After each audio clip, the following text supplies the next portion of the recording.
Good afternoon. I don't know if I'm here to fire you up, but I will tell you, I am not one of you. I look at this crowd and I see the ideas and the innovations that are here, and I'm so appreciative. First of all, thanks. Lakshmi, thanks for including the corridor.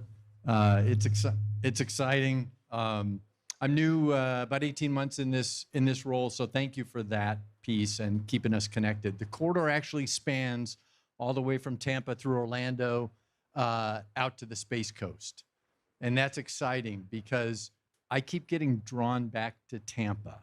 And there's a reason for that, and it's because of you. I didn't get a chance to be here yesterday. I wanted to. We're working on some stuff in Orlando with affordable housing with Habitat for Humanity, and there's a technology piece in that as well, and that's super important. But I wanted to take just a couple of seconds because I like to be engaged with some of the companies that are here, and this is what I pulled from what you all talked about yesterday. For example, with WaterCube, with Genesis, being able to pull water out of the air, and I will highlight Dr. David Stuckenberg, and this just unbelievable, where he says, Genesis may stumble and fall. This journey will be anything but perfect. We're in uncharted waters, no pun intended, but failure is not an option. And I mean that. With your help, this team, and a new understanding of how to do it, we will see these efforts through. I believe that each of you have a story like that, and I've seen them. The other story that you're going to hear from is, where's Johnny Crowder? Johnny, are you back? Raise your hand. So Johnny and Cope Notes. Johnny, you don't know that we met about a year ago. So thank you for what you do in Cope Notes. From a perspective, no, seriously, from a perspective of a veteran, and our fellow veterans out there who, when I first heard about Cope Notes and this idea of, you mean a little daily thing can do something? And it can. So thank you for allowing me to see you a year ago, and then seeing you on the list here has been tremendous.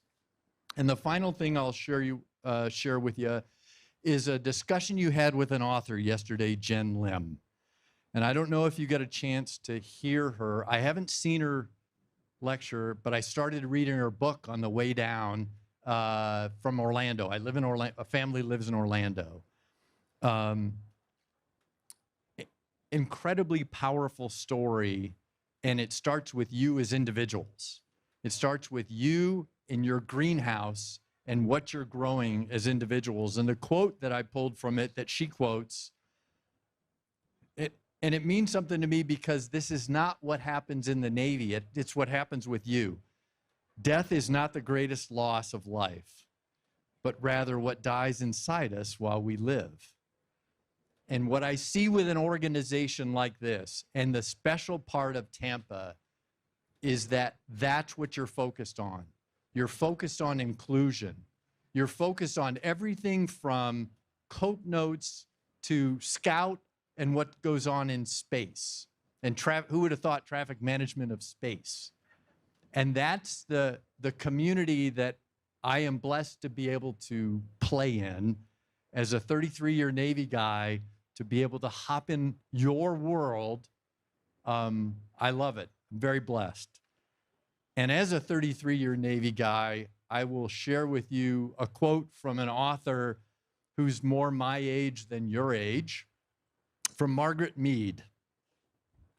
Never doubt that a small group of thoughtful, committed citizens can change the world.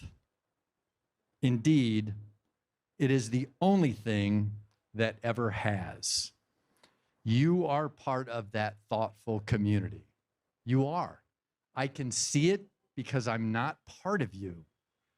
It's tremendous. Keep doing what you're doing. And I hope I did a reasonable job at being a stand-in kind of lead-off to, I know one of the people that's going to talk is the gentleman I just got to stand next to and didn't know who I was standing next to, an NFL Hall of Famer. So yet another thing on my bucket list that I get to cross off. So Lakshmi, thank you very much for allowing the corridor to play. I appreciate it. And we'll continue on. So thanks.